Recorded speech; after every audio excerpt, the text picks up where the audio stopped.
Hey guys, it's Laura Kellerman here tonight from the Eden community. We said that we had some things that we wanted to share with you, maybe some posts about some practices that we have or some things that we found particularly helpful that we thought might be helpful for you as well, as we're all engaging these really strange and challenging times with COVID-19 going on. I'm here tonight with Kent Smith, also from the Eden community, and he wanted to share with you a little bit about joy and gratitude. And in fact, Kent, you've got a new book that just is coming out today, right? About joy. Can you tell us a little bit more about that? I am happy to tell you more about that, Great. Laura. Thanks for asking. Yeah, our new book, Joy Fueled, Catalyzing a Revolution of Joyful Communities, It's got a nice uh, cover. I like co-authored, it. co-authored with my friends John White and Tony Daniels, just came out today, and so we're very excited about it. And it is a collection of some of the things we've been learning over the last really many decades, but especially the last 12 years with a nonprofit that I co-founded called Luke 10.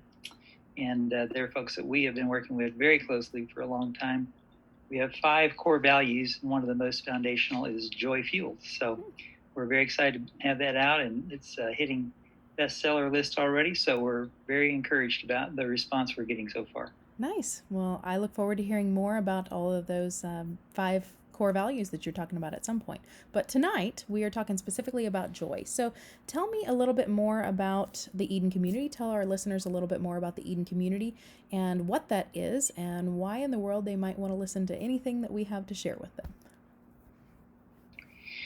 Well, that is a big question that is hard to answer briefly, but in a nutshell, Eden Community is a group of very ordinary people who are together pursuing an extraordinary life.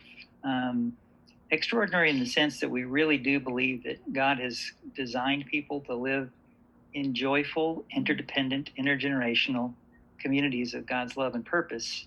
And so few Americans actually get to live that way. We're many generations away, in most cases, from even a good memory of what it's like to live with deep, loving interdependence with people, especially across generations. And we think a lot of the big problems that we're facing these days can be directly traced to that. And so we've set out to experiment, to learn together about how we could present a real alternative lifestyle, an alternative way of life. And as you know, Laura, because we're here in Abilene and have many good friends and colleagues working among university students, we have a special opportunity to model this way of life for folks who are going to go all over the world and have an impact wherever they go. So it's a very exciting adventure. We started about 7 years ago or so now, and just loving the process. So joyful, interdependent, intergenerational. That all sounds really, really good. It also sounds like it could be challenging. And it also sounds like things that we might have some, but probably not all of those things going for us right now in the midst of COVID-19, right? So we might have interdependent, we might not. We might have intergenerational, we might not. And I have a feeling that many of us are really struggling with the joyful part, especially in the midst of all of this craziness. So, what are some of the things that you have been learning about joy and about gratitude that might be helpful for people to be contemplating and even practicing during this time? Mm. Well, as our book discusses at some length, one of the things that people, I think, have been misled to think about joy is the notion that joy is something you can simply choose. Um, certainly is an element of choice to it, but much more foundational than that. Joy, we know both from brain science and from a lot of things about the nature of God, is actually foundationally and ultimately relational. We live and we experience joy in relationship with those who see us well and are glad to be with us, those who understand us and are happy to be with us, even when things are hard, even when things are less than perfect. And for sure, in these days, that need to be with people who are glad to be with you, regardless of the circumstances, I think is very, very high. Yeah, I'm certainly seeing that in my own family as we're kind of sequestered here in our little space. We've got me and my husband and our 4-year-old boy, our 2.5-year-old girl, and our 4-month-old girl. And Man, there are joyful moments that we've been experiencing as we are glad to be with each other sometimes. And then there are less than joyful moments that we're experiencing because of the stresses of this time. So, any other words of insight that you'd give? Well, I think I would like to just mention one of the most powerful, simple tools that we have learned. Again, this is both theologically based, but it's also brain science based in moving from the place we tend to be when we're fearful, when we're scared, when we're out of control or feel like we're out of control, Mm. which is, to use a very simple term, our lizard brain, the back of our brain that is basically the center of our fight and flight. Our whole body gets geared up to run and to escape or to fight under those kind of circumstances, and to move out of that place to a place of deeper peace and deeper awareness of the people around us, the relationships around us. One of the most powerful things is to move to gratitude. Mm.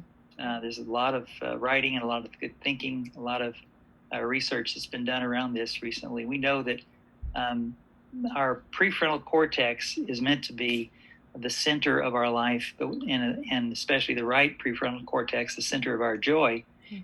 And this goes back to early infancy. Before we can walk, before we can talk, we're learning to experience joy as we look into the face of a parent that is glad to be with us. And so, learning to appreciate is something that's foundational to our nature as humans, and our nature as humans made in the image of God, Mm. a God who is love, a God who is the ever never ending source of joy.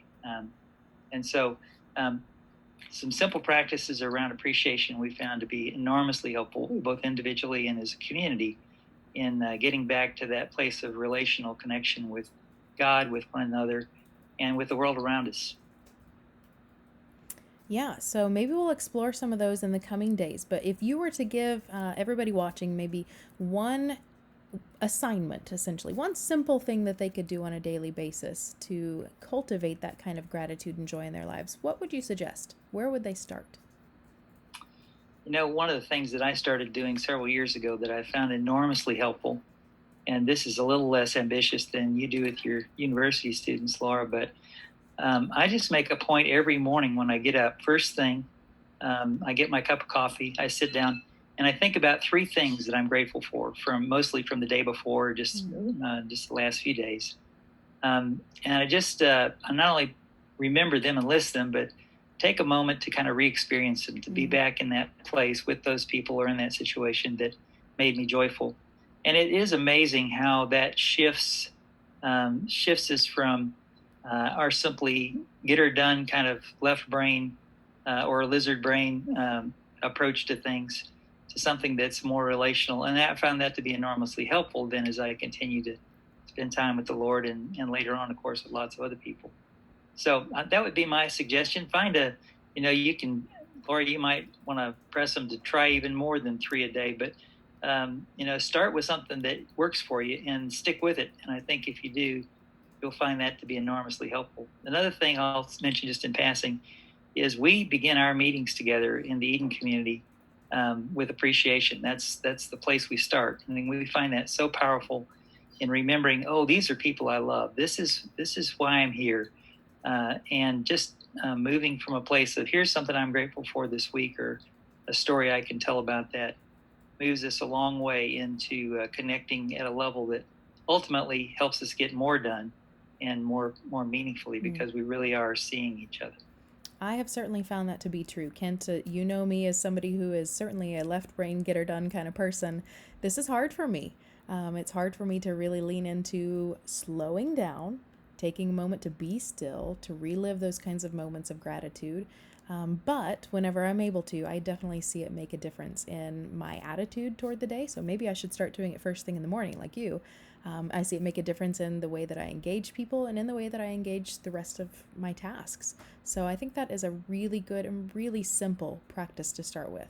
Not necessarily easy, because it takes some building into, getting used to, and transitioning into that as more of a habit, but very simple, very straightforward, and yet very, very powerful. So I think that's where we'll leave it tonight. We'll maybe be back in a couple of days with another thought, another insight on gratitude, or who knows what else will come up in the meantime. But thank you, Kent, for sharing that. And for anybody who sees this and wants to practice that and leave a comment about how that's helping you or what challenges you're finding in the midst of that, how you're engaging that, please do that in the comments, and we'll look forward to engaging in more conversation that way. Thanks, everybody, and have a great night. Thank you, Laura. Yeah, bye.